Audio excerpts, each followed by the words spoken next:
गोकुळीच्या सुखा अंत पार नाही लेखा। बाळकृष्ण नंदा घरी आनंदल्या नरनारी। गुडिया तोरणे करती कथा गाती गाणे। बाळकृष्ण नंदा घरी आनंदल्या नरनारी। तुका म्हणे छंदे प्रेमे मोहिले गोविंदे। बाळकृष्ण नंदा घरी आनंदल्या नरनारी। पांडुरंगा करो प्रथम मन पांडुरंगा करो प्रथम पांडुरंगा करू प्रथम नमन। पांडुरंगा करो प्रथम जो सरे चरण संताचिया दुसरे चरण संताचिया दुसरे चरण संताचिया। त्यांच्या कृपादाने कथेचा विस्तार त्यांच्या कृपादाने कथेचा विस्तार त्यांच्या कृपादाने कथेचा विस्तार त्यांच्या कृपादाने कथेचा विस्तार। बाबाजी सद्गुरुदास तुका बाबाजी सद्गुरुदास तुका बाबाजी सद्गुरुदास तुका। पांडुरंगा करू प्रथम नमन दुसरे चरणा संतांचिया। त्यांच्या कृपादानी कथेचा विस्तारो बाबाजी सद्गुरु दास तुका। योंत प्रविश्य मम वाचमिमां प्रसुप्तां संजीवयत्यखिल शक्तिधर स्वधाम्ना। अन्यांश हस्तचरण श्रवणत्वगादीन् प्राणान् नमो भगवते पुरुषाय तुभ्यं। नमो ज्ञानेश्वरा नमो ज्ञानेश्वरा निवृत्ती उदारा सोपान देवा। मुक्ताबाई नमो त्रिभुवन पावनी आद्यत्रे जननी देवाची। नमो सद्गुरु तुकया ज्ञानदीपा नमो सद्गुरु सच्चिदानंद रूपा। नमो सद्गुरु भक्त कल्याण मूर्ती नमो सद्गुरु भास्करा पूर्ण कीर्ती। सेवे लागी सेवक झालो तुमच्या लागलो निज चरणा। अहो स्वामी तुकया देवा यावरी न करावा अविरोध। मस्तक माझा पायावरी मस्तक माझा पायावरी मस्तक माझा पायावरी मस्तक माझ्या पायावरी। वार करी संताचा वार करी संताचा वार करे संताचा वार करे संताचा वार करे संताचा वार करे संताचा। मस्तक हे पायावरी या वार करी संताचा या वार करी संताचा या वार करी संताचा।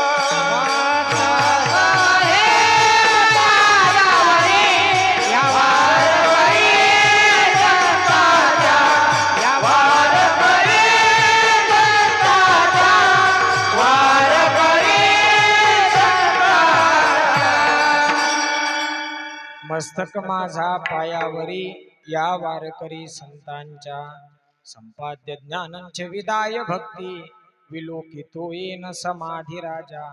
वैराग्यवंतं सुविचारयुक्तं नमामि जोगं शिरसा गुरुंतं। गजानना गुणकरा परम मंगला पावना अशीच वगे हरी दुरितती विदुर्वासना। नसे त्रिभुवनामध्ये तुझविणे आम्हा आसरा। तरी पदनतावरी बहुदया नरोषाधरा। जयांचे केले स्मरण होय सकळ विद्यांचे अधिकरण।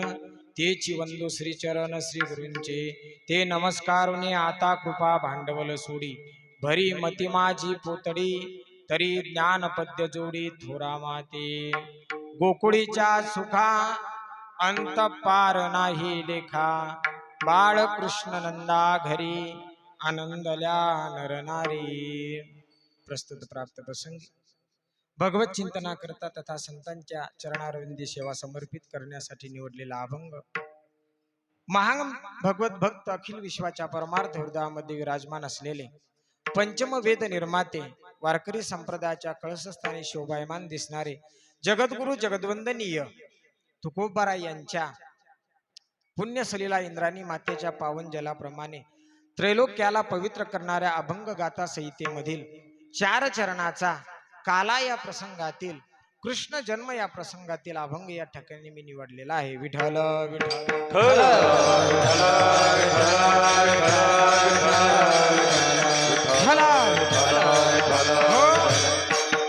अभंगाची भूमिका मांडत असताना जगद्गुरु तुकोबराय या अभंगामधून गोकुळातील लोकांना जे प्राप्त झालं भगवान परमात्म्याच्या आगमनानंतर त्याची जी स्थिती आहे, तो जो आनंद उत्सव आहे, तो आनंद उत्सव या ठिकाणी प्रगट करतायत. अभंगावर बोलण्यापूर्वी अल्पसा परिहार. भगवान पंढरीश पांडुरंगाच्या परमकृपेद्वारा विश्व माऊली ज्ञानोबाराय जगद्गुरु तुकोबाराय आदी करून सर्व संत महंतांच्या कृपा आशीर्वादाने परम पावन पवित्र आपल्या येऊलखेड नगरामध्ये प्रतिवर्षी गेले अनेक वर्ष झाले, आज 42 वर्षांनी या उत्सवाला पूर्ण होत आहेत. प्रतिवर्षी मोठ्या आनंदाने मोठ्या उत्साहाने आपण सर्व ग्रामवासी जगद्गुरु तुकोबाराय बीजोत्सव आणि साजरा करत असतो. याही वर्षी आणि हा बीजोत्सव परम पावन पवित्र हरिदिनीच्या दिवशी म्हणजे एकादशीच्या दिवशी चालू झाला आणि आज बीजीच्या दिवशी जगद्गुरु तुकोबाराय ज्या दिवशी आगमाला आणि त्यांचं वैकुंठ आगमन झालं, आज 12 वाजता या मुहूर्तापर्यंत हा उत्सव या ठिकाणी मोठ्या आनंदात आज साजरा होत आहे. आणि या उत्सवाची आज सांगता आहे. सांगता म्हणजे आज प्रसादाचा दिवस आहे, अत्यंत शुभ दिवस आहे. आज या ठिकाणची प्रत्येक वस्तू म्हणजे काय आहे? प्रसाद आहे. विठाला विठाला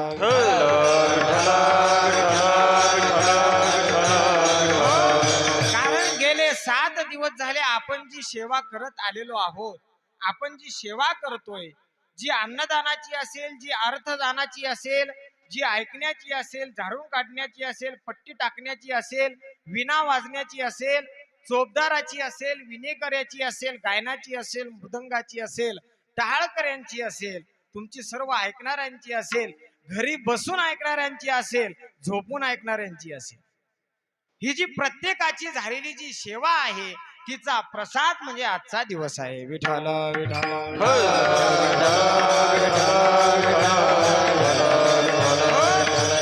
आजचा दिवस हा प्रसादाचा आहे, म्हणून अत्यंत आनंदाचा आहे. कारण प्रत्येकाला काय मिळणार आहे? प्रसाद आहे. ज्याप्रमाणे सुगीचे दिवस आल्यानंतर मजुराला आनंद होतो, कारण सुगीच्या दिवसामध्ये मजुराचा हात जो असतो तो चालता असतो. कारण जे काम केलं, जी सेवा केली, त्याचा आणि त्या ठिकाणी मोबदला त्याला मिळणार असतो. आणि म्हणून आजपर्यंत आपण जी सेवा केली त्याचा मोबदला आज आपल्याला या ठिकाणी मिळणार आहे, नाही का? मग आजची ही प्रत्येक वस्तू प्रसाद आहे, नाही का? फक्त मंदिराच्या समोरच्या चपला सोडून, नाहीतर प्रसाद म्हणून घेऊन जासाल. विठ्ठल विठ्ठल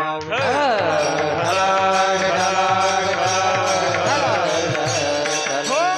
आणि म्हणून गावातील नगरातील 3ही लोकांना आनंद आहे. तू म्हणाल 3 लोकांना महाराज कसा आनंद आहे?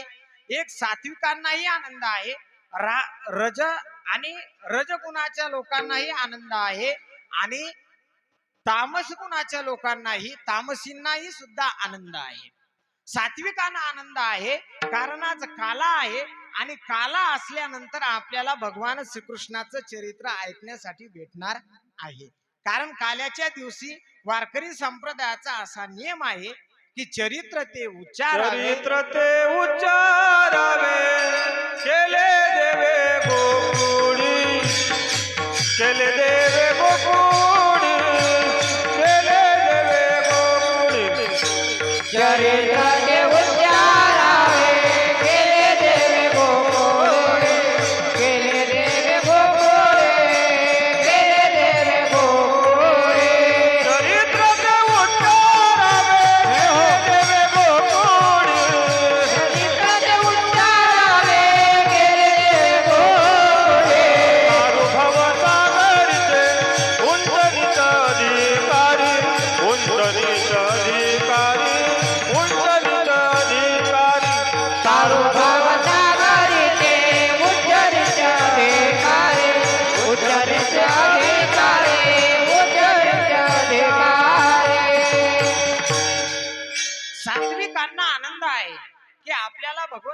चरित्र आज ऐकायला मिळणार आहे म्हणून सात्विक आनंदित आहे.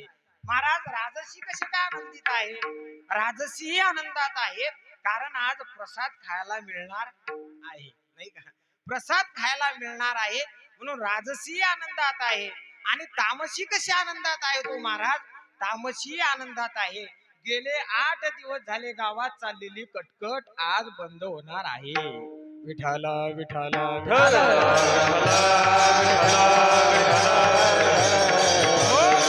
अशा प्रकारे हा उत्सव या ठिकाणी चालू आहे.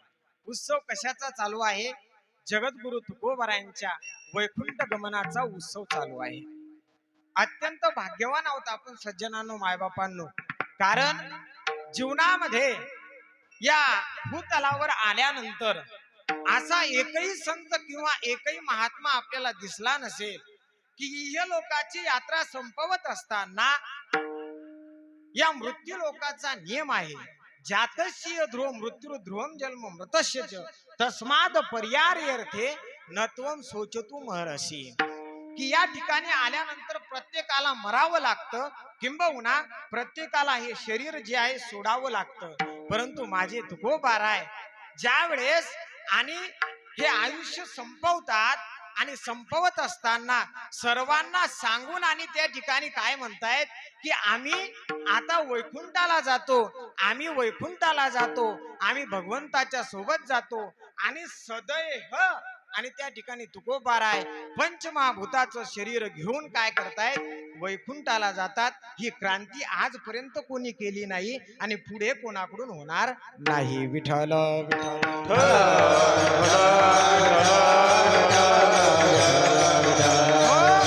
निळोबरायाचं प्रत्यक्ष प्रमाण आहे. मानव देह घेऊन या निज धामा गेले. हा मानव रूपी देह घेऊन तुकोबाराय निजधामाला आजच्या दिवशी आणि देहू या गावामधून आणि त्यांचं प्रस्थान आणि झालेलं आहे. आणि महान अशा महात्म्यांचा बीजोत्सव आपण आपल्या गावामध्ये साजरा करतो आहोत. मोठ्या आनंदाने मोठ्या उत्साहाने चालू आहे. आणि आज प्रसादाचा काल्याचा दिवस आहे. आणि काल्याचा दिवस म्हटल्यानंतर महाराज बोलून गेले, चरित्र ते उच्चारावे केले देवे गोकुळी तारू भवसागरीचे उच्च नीच अधिकारी. 7 दिवस झाले हा आनंद आणि आपण घेत आहोत. श्रीमद भागवत कथा, कीर्तन, हरिपाठ, काकडा आणि अशा भरगच्च कार्यक्रमाने आज आपण पुनीत आणि त्या ठिकाणी झालेलो आहोत. आणि म्हणून या प्रसादाचा लाभ तुम्हा आम्हाला आहे. कारण काला हा जीवनामध्ये अत्यंत दुर्लभ आहे.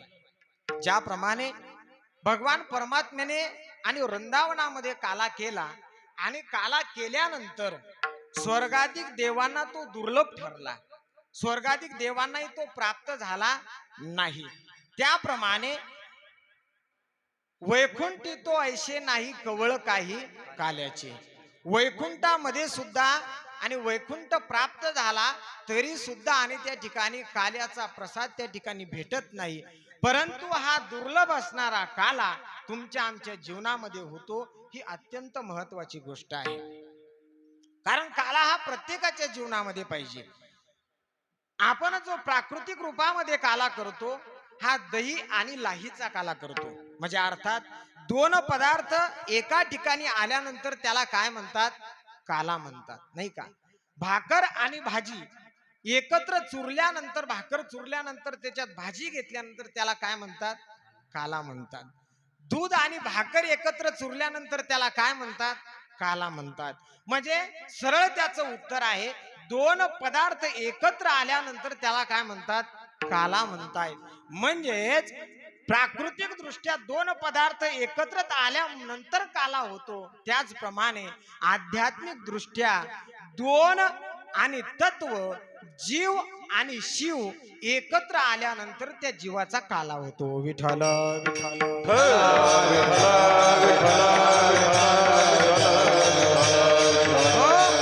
सर्वस्य चाहं हृदिसन्य विष्टो मत्त स्मृतिर ज्ञानमपोहनंच वेदीस सर्वैर हमेव वेद्यो वेदांत कृद्वेद विदेव चाहं. भगवान गीतेमध्ये म्हणतायत की हे सर्व माझे अंश आहेत, सर्व भूते माझ्या ठाई, हे सर्व माझे अंश आहेत, मी यांच्या ठिकाणी आहे. परंतु ज्या वेळेस हे प्रकृतीशी संबंध करतायत, बुद्धीशी संबंध करतायत, त्यावेळेस माझ्यापासून दूर जातात. आणि माझ्यापासून दूर गेल्यानंतर ज्यावेळेस यांना हा मानव देह प्राप्त होतो, त्यावेळेस यांना एक काय असते, संधी असते की माझ्यापर्यंत येण्याची. आणि ती संधी आपण साधली पाहिजे. जीवनामध्ये काला हा निश्चित केला पाहिजे. मी बोलतो तुम्हाला समजते ना? समजते ना? गेले 7 दिवस झाले महाराज तुम्ही सांगू राहिले मला नाही का? 728 तास मी तुमच्या सोबत बोललो. काही आले नसतील, त्यांना ऐकू जात असेल. 7 आणि 28 तास झाले मी आणि त्या ठिकाणी बोललोय. आता काय बोलायचं शिल्लक राहिलं? विठ्ठल विठ्ठल विठ्ठल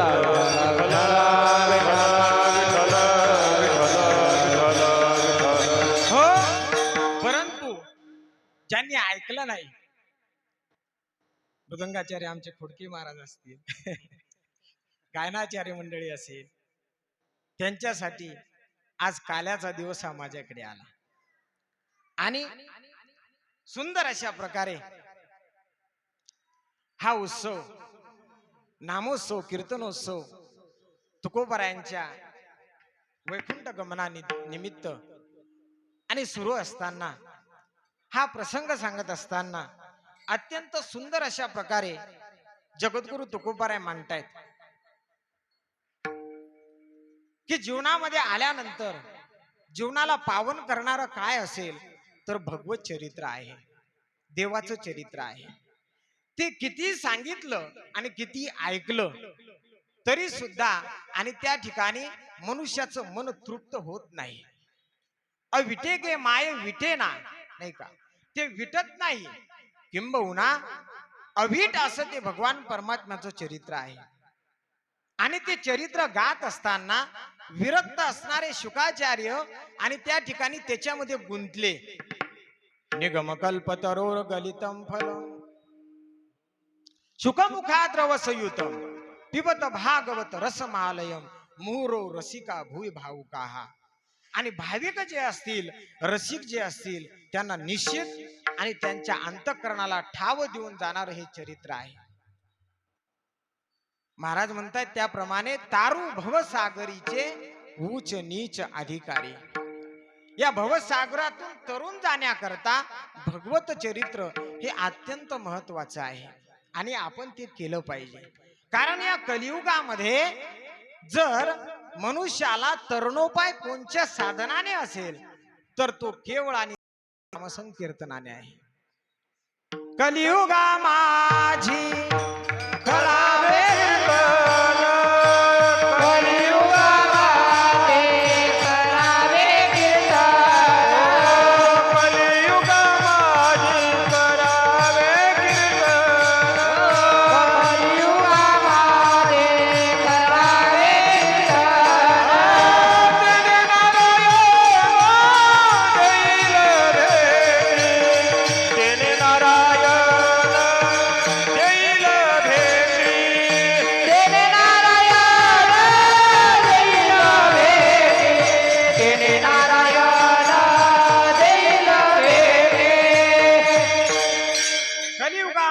करावे कीर्तन तेने नारायण देल भेटी.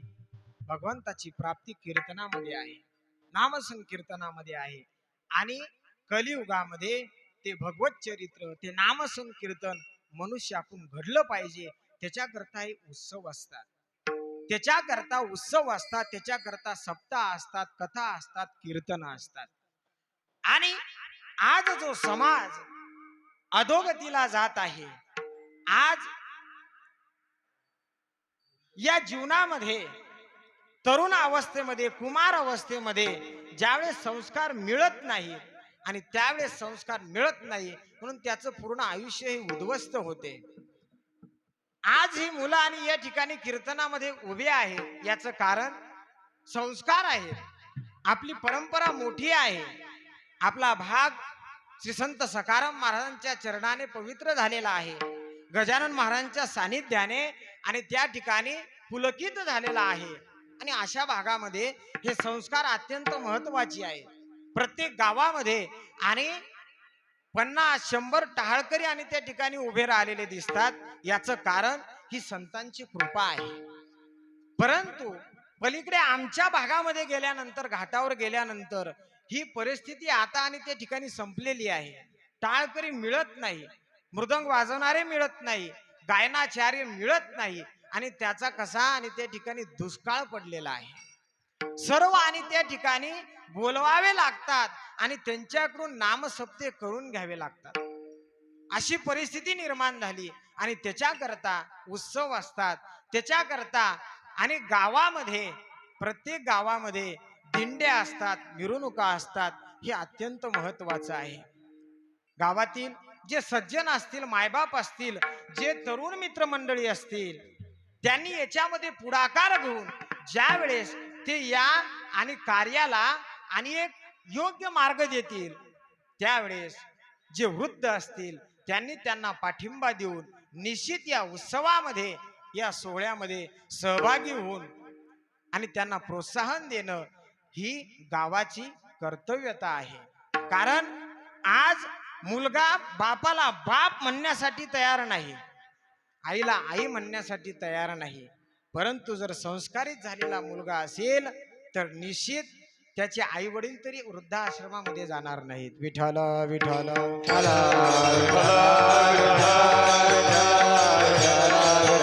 आणि सोहळ्याची गरज आहे, उत्सवाची गरज आहे आणि हा उत्सव अशा प्रकाराने चालू आहे.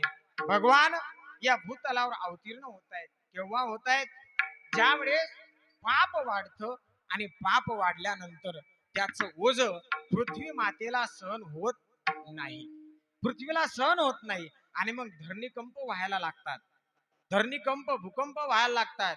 आता काल आणि आमचे रामभाऊ खोडके महाराज सांगत होते, एक बातमी आली इथं जवळच काय लोहारा, तिथं भूकंपाचा धक्का बसला नाही का, किती जवळ बसला. धरणीकंप होऊ लागतात पाप वाढल्यानंतर आणि त्या ठिकाणी पृथ्वीला ते ओझ सहन होत नाही. पापी जे अभक्त दैत्य ते मातले, धरणीशी झाले ओझे त्यांचे.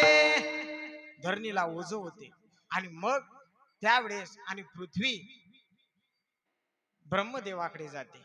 ब्रह्मदेव, सर्व देव आणि भगवान श्री पंढरीशाकडे, नारायणाकडे जात आहेत आणि प्रार्थना करतायत की देवा आता आम्हाला आणि त्या ठिकाणी ओझ सहन होत नाही, आता काहीतरी करा. आणि त्यावेळेस भगवान सांगतायत, देवकीच्या गर्भाईल भगवान, रक्षील ब्राह्मण गाई भक्त. ते जा, निश्चिंत राहा देवकीच्या गर्भामध्ये आणि मी जन्माला येईल, काही आणि त्या ठिकाणी काळजी करू नका. सर्व निश्चिंत होत आहेत, सर्व आनंदित होत आहेत आणि आपल्या स्वस्थळाला निघून येत आहेत.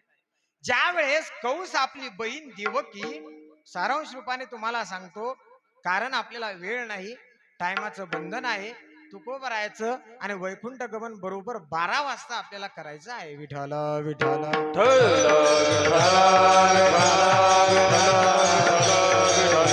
हो. आणि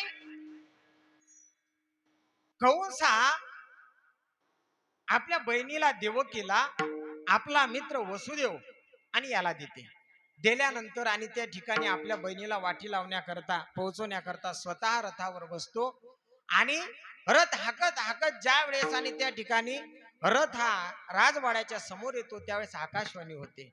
आणि आकाशवाणी झाल्यानंतर आकाशवाणी कंसाला सांगते की 8वाईचा पुत्र वदिल तुझसी ऐकून मानसी क्रोधावेला.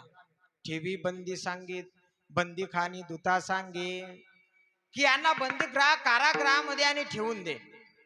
असं म्हटल्यानंतर कारागृहामध्ये त्यांना ठेवल्या जातं. होताची प्रसूत नेऊन या देत सहाय्य मारित दुराचारी.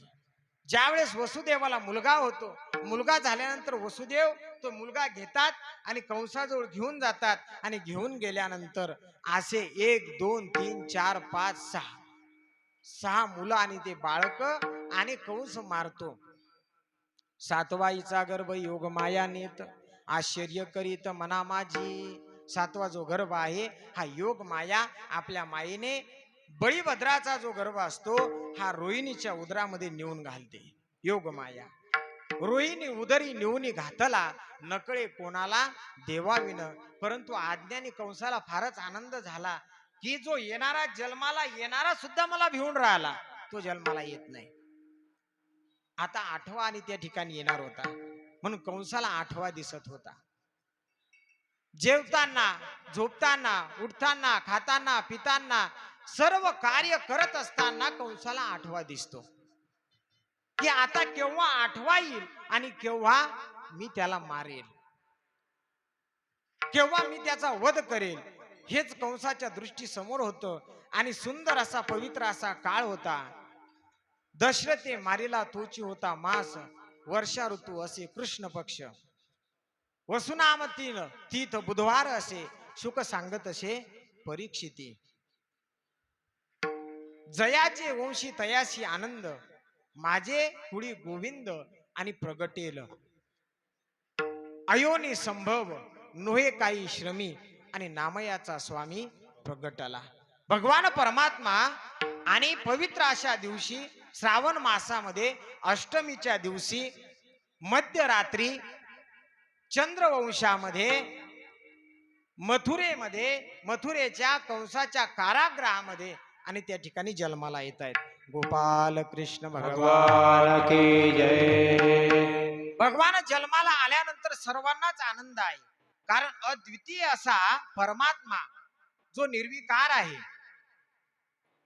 ज्याला आकार नाही, ज्याला उकार नाही, जो परेवनी परते घर तेथे राहू निरंतर, असं त्याचं स्वरूप आहे. असा भगवान आकाराला आलेला आहे, म्हणजे जन्माला आलेला आहे. आणि जन्माला आलेला भगवान आता याचं कसं होणार? कारण कंसाला कळल्यानंतर कंस तर मारणार. आणि म्हणून भगवान परमात्मा वसुदेवाला आज्ञा करतायत, मला इथं ठेवू नका, तर मला कुठे नेऊन घाला? नंदाच्या घराला मज नेई गोकुळाला, नंदाच्या घराला मज नेई गोकुळाला. नंदाच्या घराला मज नेई गोकुळाला, नंदाच्या घराला मज नेई गोकुळाला. माया उपजली तेथे, ठेवियानी मज येथे, मज येथे. नंदाच्या घराला मज नेई गोकुळाला, नंदाच्या घराला मज नेई गोकुळाला.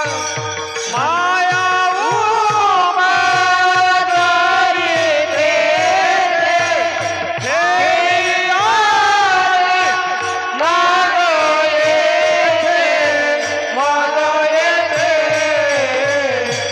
नंदाच्या घराला मज नेई गोकुळाला, नंदाच्या घराला मज नेई गोकुळाला. भगवान परमात्मा आणि त्या ठिकाणी वसुदेवाला सांगतायत की मला इथं ठेवू नका. उचलताची कमळापती, पायाचे बंधने गळती. भगवान टोकरीमध्ये घेतलाय आणि यमुनेच्या मार्गाने मंद मंद पडे पाऊस, क्षिरी क्षेत्र धरे शेष, पूर चढला आचाट. कारण पावसाळा आहे, श्रावण मास आहे, वर्षा ऋतू आहे आणि यमुना ही दुथडी वाहते आहे. परंतु वसुदेवाच्या मनामध्ये एकच ध्येय आहे की कृष्णाला सुखरूप गोकुळामध्ये नेऊन घालायचं आहे. आणि प्रत्येक बापाचं हेच आणि त्या ठिकाणी ध्येय असते की आपल्या मुलाला, आपला जो मुलगा आहे हा जीवन कसा सुखरूप जगेल, कसा आणि त्या ठिकाणी आपलं जीवन जे आहे सुखरूप करेल. आणि म्हणून तो धडपडत असतो आपल्या मुलाच्या हितासाठी. एवढा धडपडत असतो, एवढा धडपडत असतो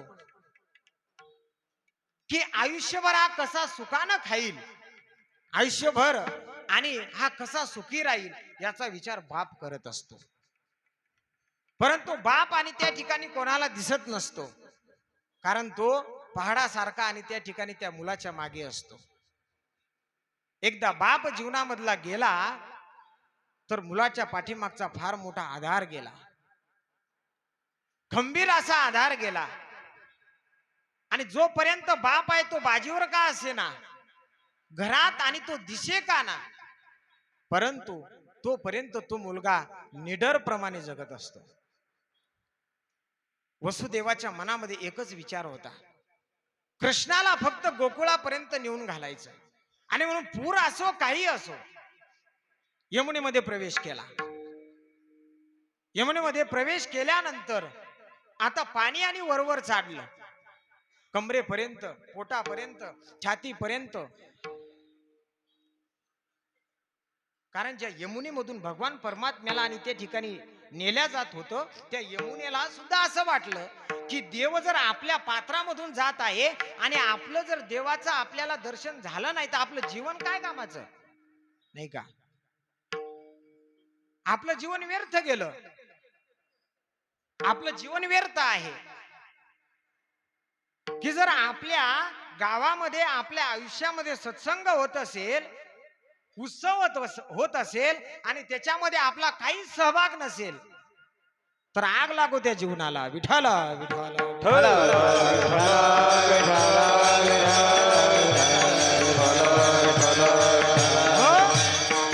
वासुदेव परान्मुखा असं जे म्हटलेलं आहे की दारूचा घडा गंगेमध्ये नेल्यानंतर सुद्धा पवित्र होत नाही, त्याप्रमाणे जीवनामध्ये जर भगवत भक्ती नसली तर ते जीवन व्यर्थ आहे.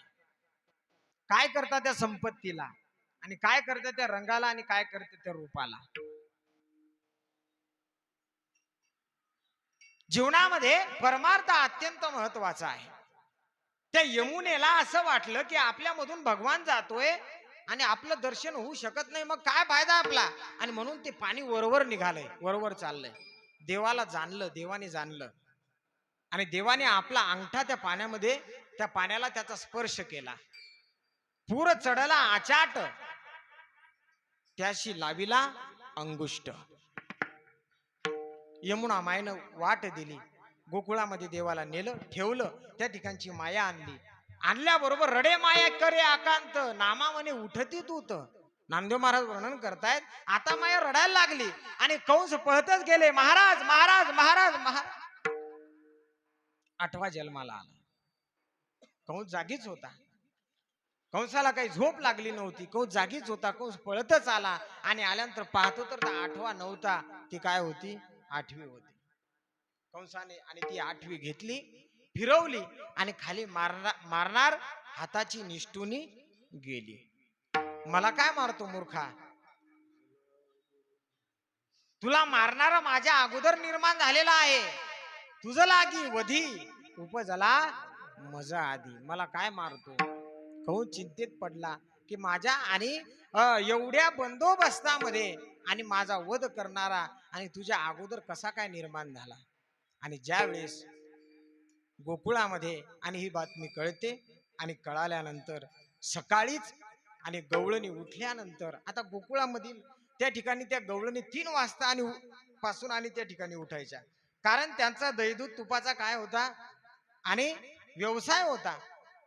आणि मग तो व्यवसाय असल्या कारणाने सकाळीच उठायचं, ते विरजन जे आहे ते काढायचं, दही जे आहे ते काढायचं आणि सकाळी सकाळी आणि त्या ठिकाणी सर्व गोकुळामधून असं म्हणतात आवाज यायचा, घुम घुम करती, घुम घुम करती, घुम घुम करती, घुम घुम करती, डेरे घुमती. आनंदल्या गवळणी छंदे छंदे डोलती. आणि त्या ठिकाणी त्या डेऱ्यामधला आवाज यायचा, घुम घुम घुम घुम घुम घुम. आणि त्या आवाजाने सर्व गोकुळ दणाणून जायचं. सकाळी गवळणी उठल्या नंद बाबाच्या वाड्यामधून आणि मुलाच्या रडण्याचा आवाज येतोय. नेमकं कोणी पाहुणं तर आलं नसेल आणि म्हणून गवळणी येतात आणि पाहतायत काय, यशोदा मातेच्या समोर आणि बाळ खेळत आहे. गवळणीला एवढा आनंद वाटला, एवढा आनंद वाटला, एवढा आनंद वाटला की आणि वय होऊन चाललं तरी सुद्धा नंद बाबाला आणि यशोदा मातेला संतान नव्हती. आणि वय होता होता या ठिकाणी बाळ खेळताना दिसते. गवळणींना खूप आनंद झाला आणि गवळणी सांगतच सुटल्या. गवळण सांगे गवळणीला पुत्र झाला यशोदेला. एकमेकाला सांगू लागल्या, अगं तुला माहित आहे, अगं तुला माहित आहे, अगं तुला माहित आहे. काय झालं काय झालं? अहो नंद बाबा यशोदा मातेला आणि काय झाला, मुलगा झाला. आणि सर्वजण नंद बाबाच्या वाड्याकडे पळतायत. कोणाला? भगवंताला पाहण्याकरता. कारण जो आकाराला आलेला होता तो भगवान परमात्मा होता. गवळणी गोपाळ ज्यावेळेस देवाला पाहायला यायच्या त्यावेळेस आणि त्या ठिकाणी एवढा आनंद त्यांना व्हायचा, एवढा आनंद व्हायचा. आणि तोच आनंद महाराज अभंगाच्या पहिल्या चरणामधून वर्णन करतात. गोकुळीच्या सुखा गोकुळीच्या सुखा गोकुळीच्या सुखा गोकुळीच्या सुखा गोकुळीच्या सुखा गोकुळीच्या सुखा गोकुळीच्या सुखा गोकुळीच्या सुखा गोकुळीच्या सुखा गोकुळीच्या सुखा गोकुळीच्या सुखा गोकुळीच्या सुखा गोकुळीच्या सुखा गोकुळीच्या सुखा गोकुळीच्या सुखा गोकुळीच्या सुखा अंतकार नाही लेखा अंतकार नाही लेखा काळ कृष्णानंदा घरी काळ कृष्णानंदा घरी बाळ कृष्णानंदा घरी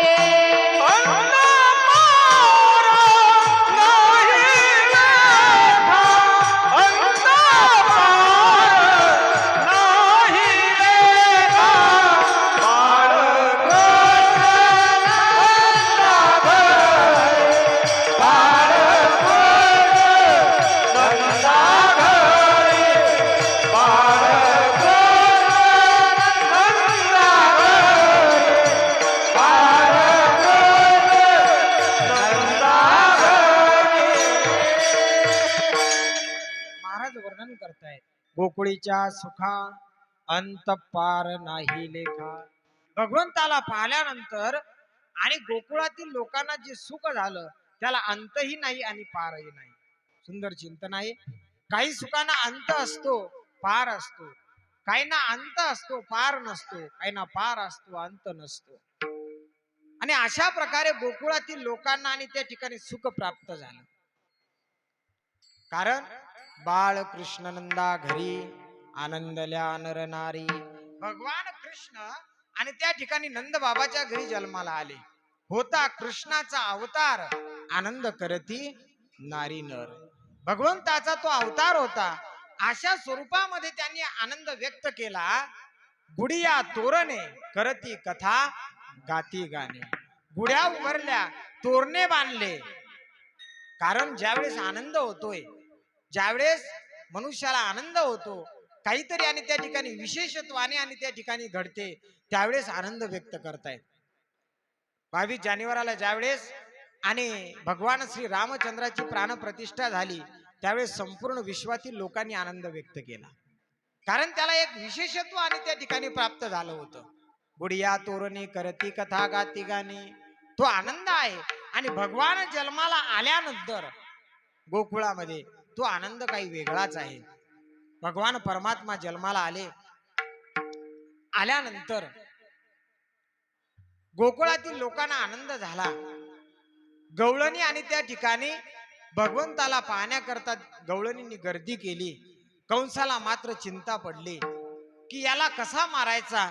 म्हणून कंसाने आणि प्रयत्न चालू केले. आणि प्रयत्न चालू केल्यानंतर पहिल्याने कंसाने देवाला मारण्याकरता पाठवली. तिचं नाव पूतना, नाही का. पुतना मारण्याकरता आली आणि पुतना मारण्याकरता आल्यानंतर भगवान परमात्म्याने का तिची पूजा केली नाही. पुतना कंटक मुक्त केली. पुतनेला आणि त्या ठिकाणी मोक्ष देवाने दिला, तिला मारलं. पुतनाच नाही तर त्याच्यानंतर जे येणारे सर्व राक्षस जातीतील लोक आहेत, शक्तासूर, अघासूर, बकासूर, हे जे सर्व आहे, तृणाव्रत, या सर्वांनी देवांना आणि त्या ठिकाणी मारलं. काग बग रिठा मारिली बाळपणी, अवघी दैत्य खाणी बुडविली. देवाने मारलं.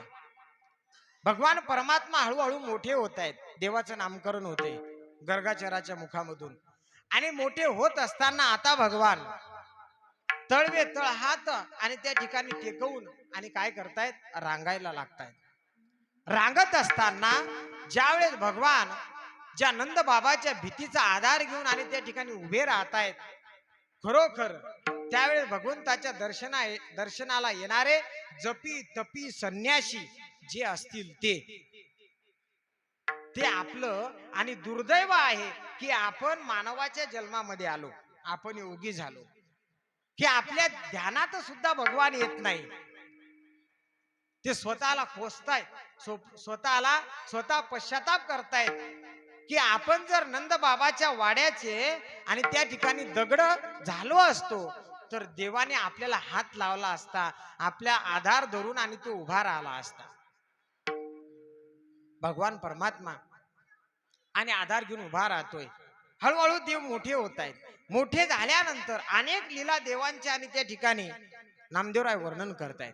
अनेक प्रकाराने लीला करतायत की ज्यांचं चरित्र गात असताना नाही का आपल्याला वेळही कमी पडणार नाही का. आणि अशा प्रकारे आणि त्या ठिकाणी भगवान लीला करतायत आणि लीला करत असताना हळूहळू मोठे होत आहेत. संपूर्ण गवळणी आणि त्या ठिकाणी त्यांच्या आणि त्या प्रेमामध्ये मोहून जात आहेत. तुकोबाराय अभंगाच्या शेवटच्या चरणामध्ये आणि त्या ठिकाणी सांगतायत, तू का म्हणे छंदे, तू का म्हणे छंदे, ओ तू का म्हणे छंदे, तू का म्हणे छंदे, ओ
विठोबार खुमाये जय विठोबा रखुमाई, विठोबा रखुमाई, जय विठोबा रखुमाई, विठोबा रखुमाई,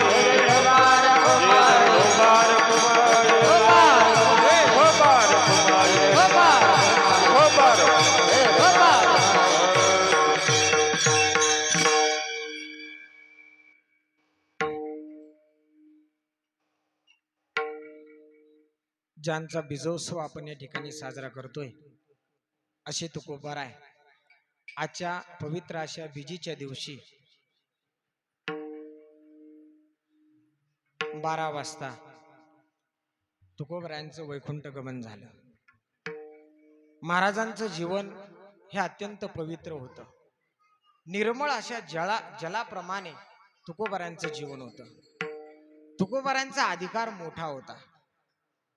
कारण ज्यावेळेस ज्ञानोबराय म्हणतायत, धरणे करायला सांगतायत, तुका सर्वा श्रेष्ठ प्रिया माथोर जो का अवतार नाम याचा. तुकोबाराय आम्हाला सर्वात श्रेष्ठ आहे.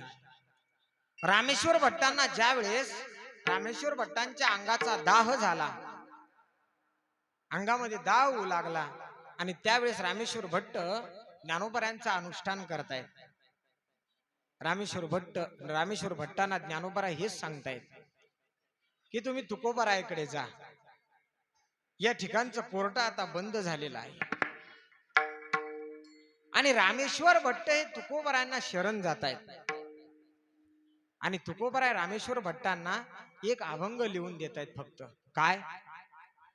चित्त शुद्ध तरी शत्रु मित्र होते, व्याघ्रहीन खाती सर्पदया, विषते अमृत आगादती हित, अकर्तव्य नीत होय त्यासी.